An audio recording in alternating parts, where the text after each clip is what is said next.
Okay, this is December 28th, 2015.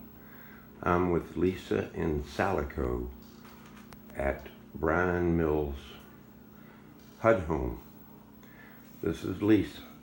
Hello. And I want you to tell me what happened last night. Okay. I was basically standing around in the living room here trying to clean up a little bit. My daughter was sitting exactly where I am right now. Brian was sitting in the chair to the right of me. He was basically dozing off. I walked outside for a minute, smoked a cigarette. I came back in. The door must have been noisy, and he says, "Jesus Christ, I can't get more than 2 minutes of sleep." He started going ballistic.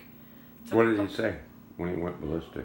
That was it. Jesus Christ, I can't get more than 2 minutes of sleep around here. You people are ridiculous, both of you. You know, this is bullshit. So he takes my Swiss Army knife, which is right here, and he bent the blade on it, no less. And he takes it and he stabs it right into the table, and I have a nice knife mark sticking out my table where my knife was. What's this manual here? This thing here is what I was given after the police came last night. Giovanna ran 2 doors down and called the police. I think it was her, unless it was the neighbor that called, and this is what I was given from the police officer. He said that I should try and file a no contact order unless that comes from the court itself, which means if he gets out of jail, he's not allowed to come here. He'll have to find someplace else to go. After he put the knife in the table, I pulled it out of there and he completely flipped this table upside down. Obviously, he broke my ashtray in 3 pieces. There was a glass bowl on the table that I had. Is that where you smoke your cigarettes? Yeah, that's what I use for my cigarettes. It's got my initials on it, and I told him that if something happens, I'd be really upset because it's sentimental for me. There was a glass bowl on the table that had fallen on the floor. I had eaten oatmeal earlier. He wound up picking up that bowl and smashing it, and there's still glass shards all over the place. Hit me while I was trying to clean up. Then he proceeded to go into the kitchen and take this whole table and flip it upside down on its side, hence making a nice hole in the wall. None of this stuff over here is mine, by the way. This happens to belong to Austin, but he told me that I'm responsible for cleaning everything up. Yeah, this is all his. Okay. Made a mess in here, no less. There's plant dirt all over the floor from the plant.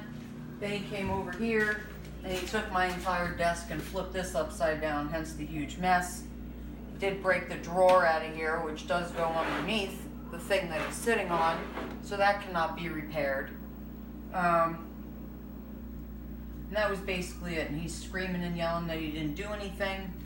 There's pieces of metal pipe outside, which is what he, is like, if this is the pipe that they're referring to, I didn't hit her with that, and then the police came back inside and they found his pipe sitting right here on the table, and they wound up taking it and confiscating it. And what does he put in the pipe? Spice. What is spice? Spice is an illegal substance now that has been banned through Pasco County and pretty much the entire state because of all the deaths and things that happen to people who've been smoking it. There have been a lot of deaths related to that. Did you tell me that he ran out and hence... He did run out, and he goes through his little spice rages where he runs out of this stuff and he gets all mad. I know he had been calling people on and off all day to re-up for that, but yet he was taking his pipe and scraping it out and smoking resin and scraping it out again and smoking resin from it. And that's exactly what he had told the police, is that he had smoked resin out of it. He hadn't smoked any spice out of it at all that day. Did he say he smoked resin of spice? Yes. So he told them that? Yes, he told them that. Now, when they arrested him, they told me that he was going to be arrested on a felony. Now, they didn't tell me what the felony was, but when I spoke to someone today from the St. Vincent de Paul to find out whether or not they were going to kick me out of here because Brian's parents are trying to say that they're going to lock up the place and have me go to a homeless shelter and all sorts of stuff. I called to find out if that's actually true, and they told me no. but they're going to look into it with the housing specialist, and since we're living here anyway, that they can't throw me out because my mail comes here and such. So I haven't seen his parents yet, which I'm thankful for. But And did his parents threaten you over the phone?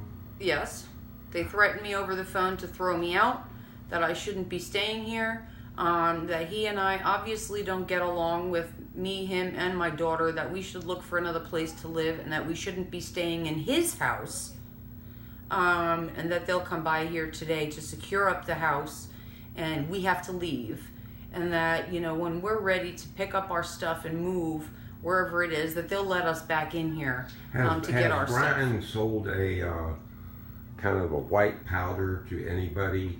Yes, I have that here in the house, but for lack of knowing what to do with it. Very good. Okay, well, thank you. Okay, that's part one.